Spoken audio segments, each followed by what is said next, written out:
So, is everything you were hoping for?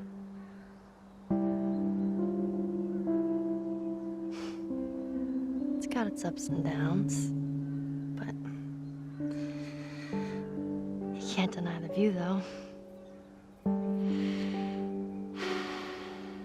With all of the news updates, reviews, and deep dives into various topics concerning video games that we and others explore, it's exceedingly easy to take the medium for granted. Video games have been around in one form or another for longer than many gamers have even been alive. So just like any other entertainment medium, it rarely crosses our minds that they very easily could have never existed at all. If William Higinbotham had done something other than creating his interactive demonstration Tennis for Two, which is widely considered to be the first video game, who knows what we would be talking about now. Little did William know on that fateful October day in 1958, he would be creating what would eventually become the largest entertainment medium of all time. But what if he never did? What if video games didn't exist? Aside from the fact that we would never have known the obvious, insanely popular influences of everything from Mario, Sonic, and Pac-Man, all the way up to and including Grand Theft Auto, the ripple effect of missing the countless iconic game franchises in our culture would go on infinitely. As the nature of entertainment and art is for everything to influence everything else, it's daunting to try to quantify exactly how many movies, books, television shows, and other creative works we wouldn't have or would be different had video games never existed. So we'll just leave it at being a lot. One of the many things that doesn't get brought up enough about gaming is the various positive effects it can have on those who struggle with one or more of the many cognitive ailments that pervade the entire human race across the planet. Brain speed, short-term memory loss, subpar problem solving, and poor hand-eye coordination are all issues that many people struggle with to one degree or another, and in mild to moderate cases, certain types of video games have been observed time and time again, improving if not totally eliminating them in many affected people. This is especially true for more puzzle-oriented games like Tetris, Clax, or even Portal, where the mind is constantly being flexed like a bicep as it practices coming up with explanations to and solutions for various circumstances the player finds themselves in. Those who struggle with less critical issues like deficits, withholding their attention, have also seen gains in learning how to focus on tasks and see them to completion, following certain rules, finding solutions in carefully crafted riddles,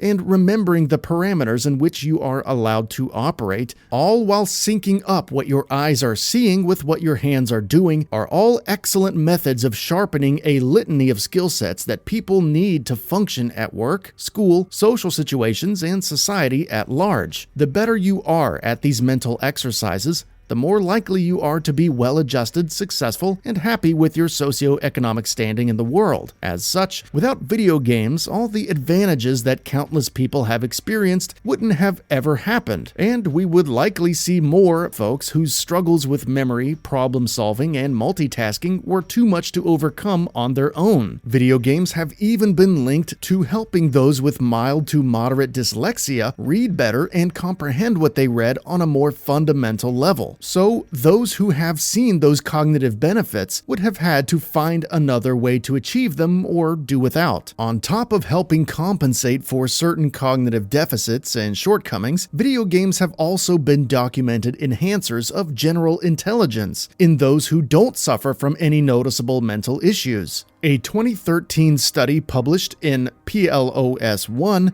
a peer-reviewed open-access journal, instructed 5 groups of people to play one game each for a period of 1 hour per day, 5 times a week. Each group had a different game from a different genre, and each person would perform a handful of behavioral tasks before and after the gameplay session to compare their effectiveness at said tasks. The experiment found results that seemed to suggest that attention deficits were decreased while memory and verbal effectiveness were improved. Despite the cultural stigma that video games get for rotting our brains, Controlled, science-based findings seem to suggest the opposite. Speaking of stigmas rooted in irrationality, the idea that video games make people more violent or increase the likelihood of violence also doesn't hold up to real scrutiny. All studies that have aimed to expose a tangible link between video games and violence have ended up either inconclusive or with results that seem to contradict that assumption. So far, we've talked about how our culture and how various individuals would be different had video games never existed. Now,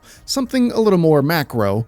The economic impact. While the theoretical economic impact of anything can have infinite speculative threads going in all sorts of directions, I'll do my best to keep it focused on immediately related aspects. First and foremost, the sheer amount of jobs that wouldn't exist is around 1.8 million. Developers, testers, marketing officials, and a litany of managers, team leads, and supervisors would all have to be in other fields. Whether the film industry or some other art form would absorb those artists is uncertain, but they would have to go somewhere, and that would put lots of extra stress on those other industries, which could manifest in countless ways. Plus, the video game industry generates well over $40 billion in tax revenues across federal, state, and local governments. That's a lot of money that roads, bridges, schools, fire departments, and other government services wouldn't have, and thus would have to come from somewhere else or leave those programs and services without. With that,